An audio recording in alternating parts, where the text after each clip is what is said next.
Marcos, pag na-off na ang mic, pag wala ng media, pasensya na kayo ha. Kailangan kasi namin ng pera. Mag-i-eleksyon na kasi. Lisa Marcos, naalala mo, nagpadala ka sa akin ng video? Sinabihan mo ako saan kukunin ang pera. Pinakita mo ang muka ng tao doon sa video message mo. Hi, this is she's been working with us for the longest time. We trust her.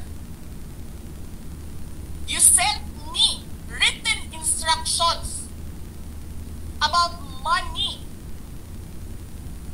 Millions a month.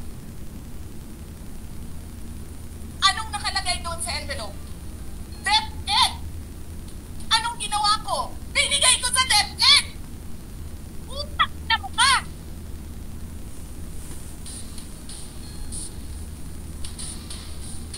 Wala ka nga posisyon sa gobyerno, namimigay ka ng pera ng gobyerno eh.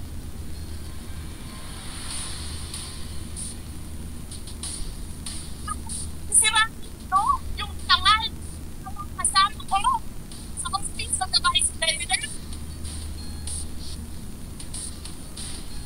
Sasabihin nyo sa mga tao, nakaw yan, confidential funds yan.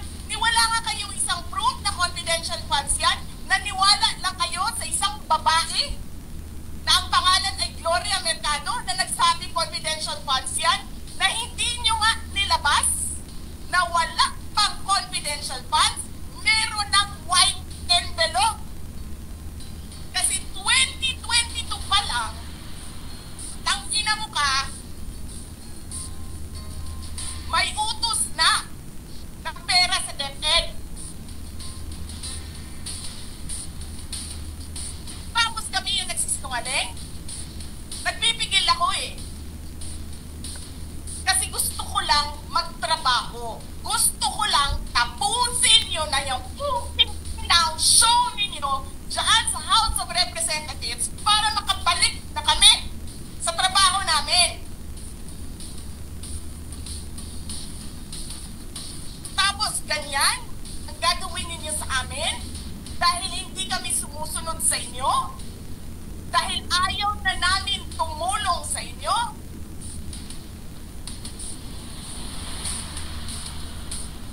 Ganito gagawin ninyo.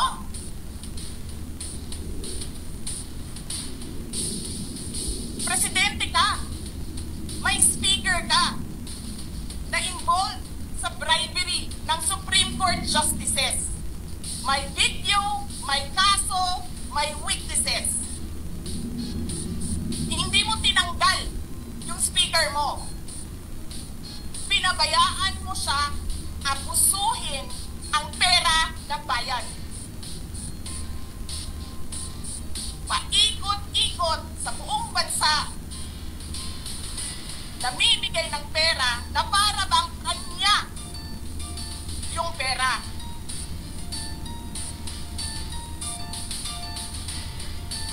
Eh di ba nga, lagi niyo sinasabi separation of powers? Anong trabaho ng legislative branch? Gumawa ng batas. Anong ginagawa ni Martin Romualdez? Nagdidirect ng DSWD, namimigay ng ayuda,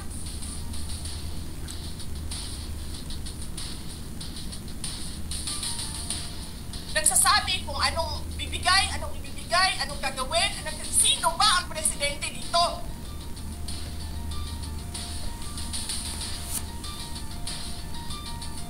Alam nyo, alam namin, mali ang ginagawa ninyo. Sinabihan ko lang mga kasama ko sa Office of the Vice President, pasensya na, sumunod na lang tayo para matapos na sila.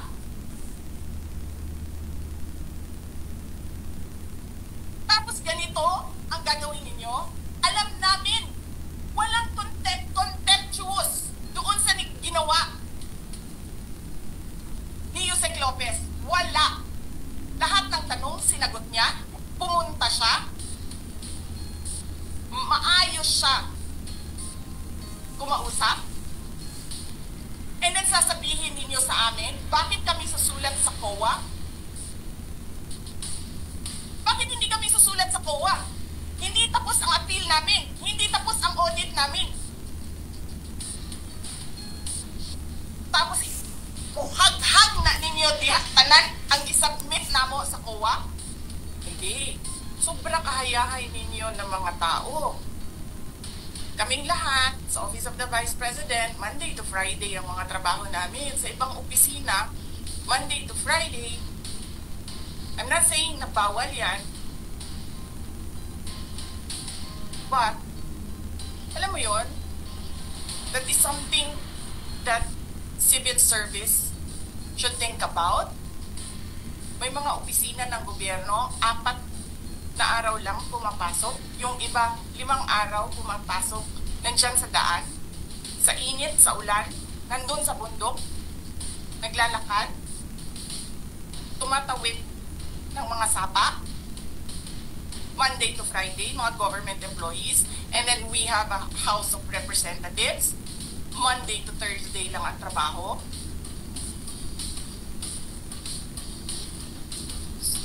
The civil service rethink that. Ganyan. So anyway, wala sila.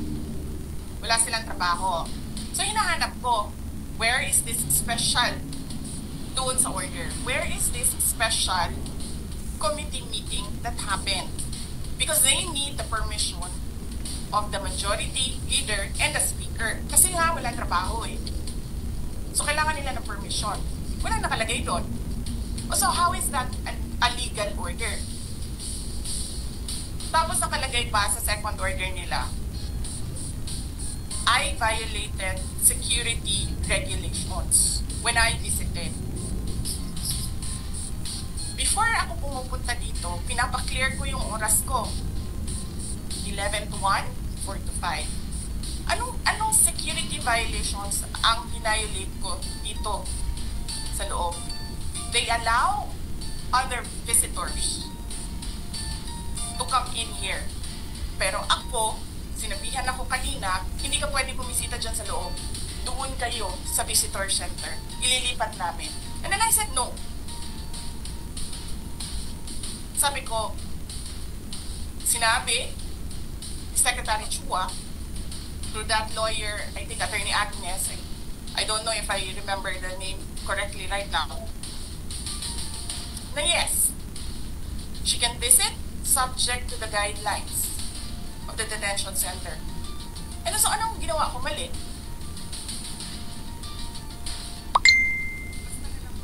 Sasabihin nyo, I violated security regulations. Ano yun? Wala naman ako 2 baril. Nung sinabi sa akin na hindi ako pwede pumasok, nag-antay ako. Alam mo, binibigyan ko pa ng pasensya yan si taas pa yan. Kanina eh. Ngayon hindi na. Nagsinungaling pa siya. Na I refused daw to leave last night when I did not even know na pinapaalis ako.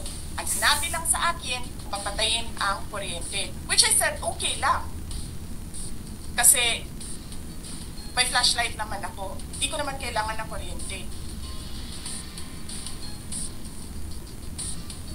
Tapos kanina, sa media, pinapalabas nila na I locked myself doon sa kwarto. Of course, nag-lock ako kasi natutulog na ako.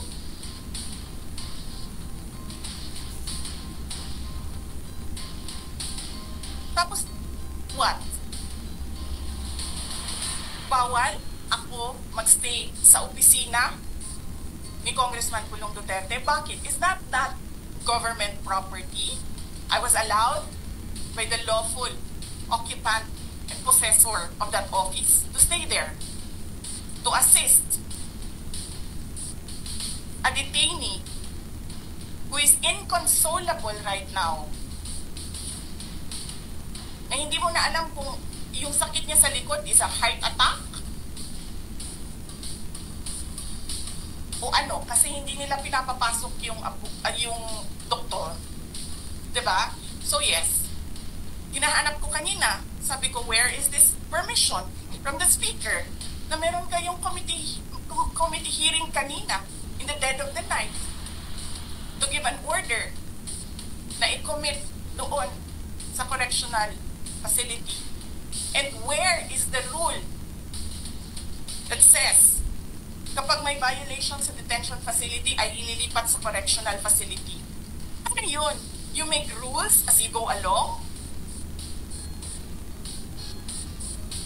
Ano yun?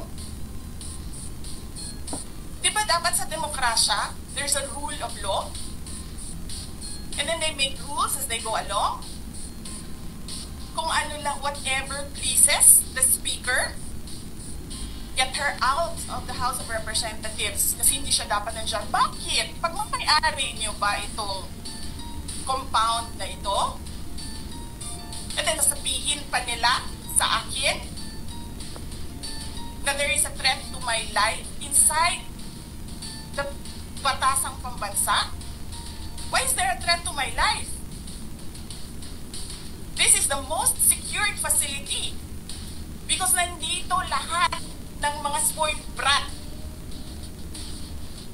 sa ating bansa. Tapos, sasabihin pa nila, well, pabigat ka sa amin kasi kailangan namin dagdagan ang security mo. Bakit? Trabaho ba nila magbantay sa akin? Eh di ba trabaho ng BPSPG yun? Na may I just say, binabawasan nila ng binabawasan araw-araw? Na as if this office is not the second highest office in this country and only because umalis ako sa administration? Kailan ba nagsimula yung atake nila? Alalahanin nyo. Diba? After ako nag-resign sa DepEd, kailan ba nagsimula yung pambabastos nila? Last year. After that meeting with the Makabayan Black and Martin Romualdez. They started destroying my name, pummeling me in the media with a multi-million PR campaign. Binastos pa nila ako ng mga pagsisinungaling nila na kesyo taksil, kesyo korap, abusado. Utang ina ninyo! Sino ang korap? Yung mga congressman na yan na nag-hearing, anong sinasabi nila? Pagkatapos, pag na-off na ang mic, pag wala ng media, pasensya na kayo ha. Kailangan kasi namin ng pera. Mag-i-eleksyon na kasi. Sabi kay Sara ha. Hindi ko naman gusto itong ginagawa ko eh. Eh putang ina, hindi mo pala gusto ginagawa mo eh. Bakit mo sinisira pangalan ko? Joel Chua.